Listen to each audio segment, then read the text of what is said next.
quer aumentar os seus lucros e de quebra ainda ajudar a preservar o meio ambiente, então fica comigo porque nesse vídeo eu vou tratar um pouquinho desse assunto.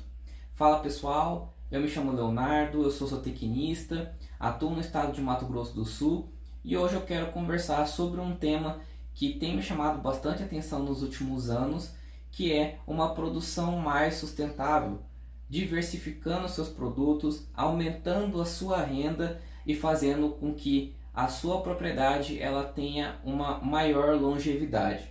Mas qual é ele? Ele é o ILPF. Essa é uma sigla para Integração Lavoura Pecuária Floresta, ou você pode conhecer também como agrosilvopastoril. Esse é um tipo de produção sustentável onde serão utilizados grãos, pastagem, que vai derivar a produção de leite ou a produção de carne, e também a implementação de árvores, que podem tanto ser eucaliptos como também árvores nativas da sua região. Dessa forma, esse sistema acaba se tornando um pouco mais demorado, porque a utilização de árvores faz com que você precise de mais tempo, durando década ou mais. Nesse caso, vamos fazer uma simulação de implementação desse sistema. No primeiro momento, vai haver a implementação do grão, soja, sorgo, qual for da preferência e qual for o que a sua propriedade possa comportar. Então, nós teremos a safra neste ano, tendo a preparação do solo. Por que é importante ter o grão? Quando você implementa a soja, nesse primeiro momento, a raiz dela ela vai entrar em contato com micro-organismos, que no caso é o Rhizobium, e ele vai manter o nitrogênio nessas raízes. Então você vai utilizar a parte aérea, os grãos, para vender e conseguir uma renda a mais, enquanto que o que sobrar dessa planta, a parte que nós chamamos de vegetativa, as folhas na parte de cima e as raízes em separado, elas vão providenciar proteção para o solo contra a chuva e contra o sol na parte de cima, e as raízes vão conferir uma melhor estrutura e também mais nutrientes. Lembrando que os solos brasileiros eles são mais ácidos e um pouquinho mais pobres em relação a questões nutricionais. Dessa forma, já é possível ter uma boa interação entre o que temos de qualidade no solo e o que temos de qualidade no bolso. Ao passo que, enquanto você faz a semeadura da soja, por exemplo, você já pode colocar as mudas de eucalipto nessa região. É importante salientar que existe uma certa altura, um certo período para que essa árvore cresça e você possa entrar com os animais. Porque os animais eles são pesados, eles vão se coçar e eventualmente eles vão acabar derrubando essas árvores. Então acaba sendo uma perda para você. Então assim, é sempre importante prestar atenção nesse aspecto. Existe a possibilidade de ter a soja por mais de um ano, certo? Um segundo ano, um terceiro ano já não é recomendado, porque os estudos eles já apontam que a árvore ela se torna maior, a luz do sol que estava sendo recebida pela soja já não chega na mesma quantidade. Isso faz com que ela fique mais mirradinha, que ela produza menos e ela não se torne sustentável.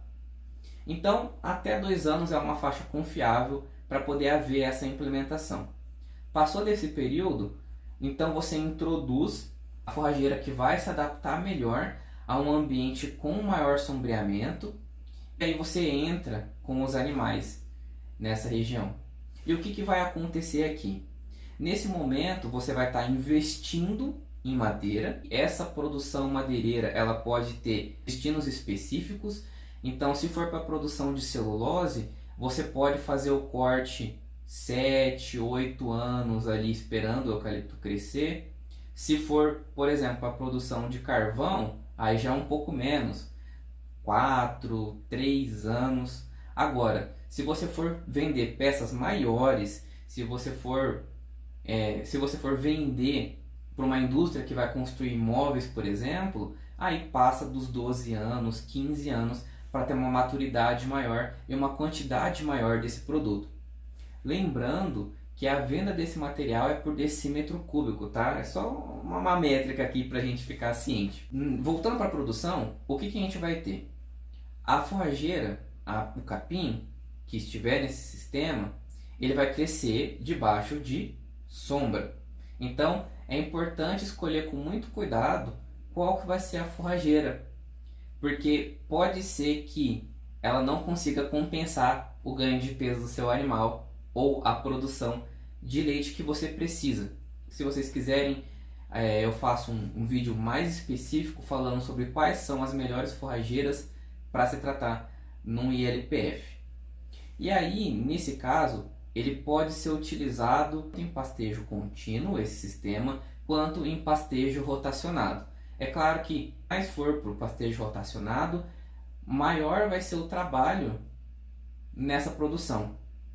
Mas é importante salientar aqui que quando você produz a soja e você vende as sacas, é possível que você consiga amortizar mais de 80% do dinheiro para pagar as mudas dos eucaliptos.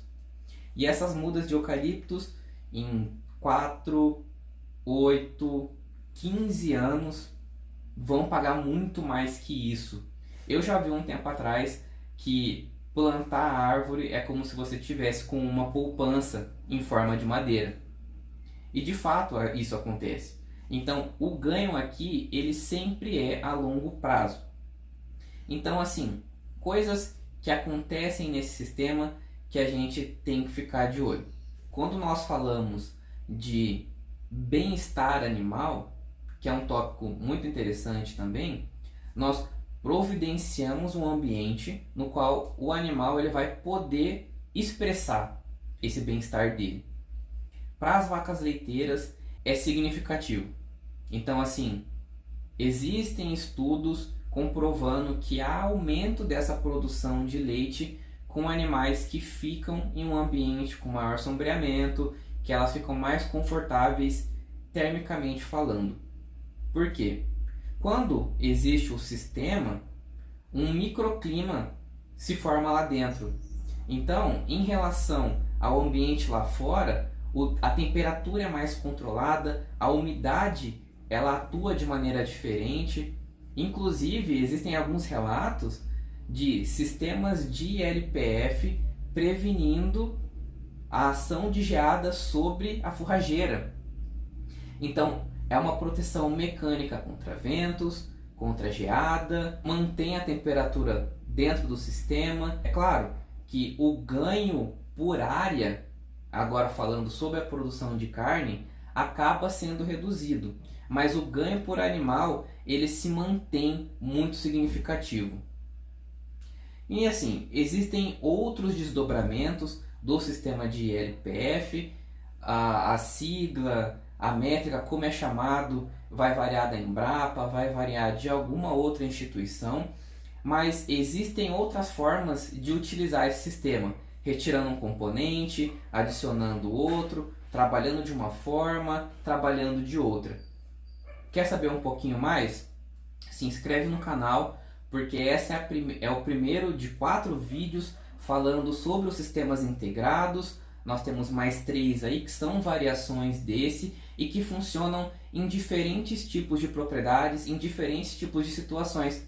Porque às vezes a qualidade do seu solo não é o suficiente para comportar, por exemplo, a produção da soja. Pode ser que ele comporte apenas a forrageira e a árvore. Então é muito importante se atentar para isso. Muito obrigado pela sua atenção e até o próximo vídeo.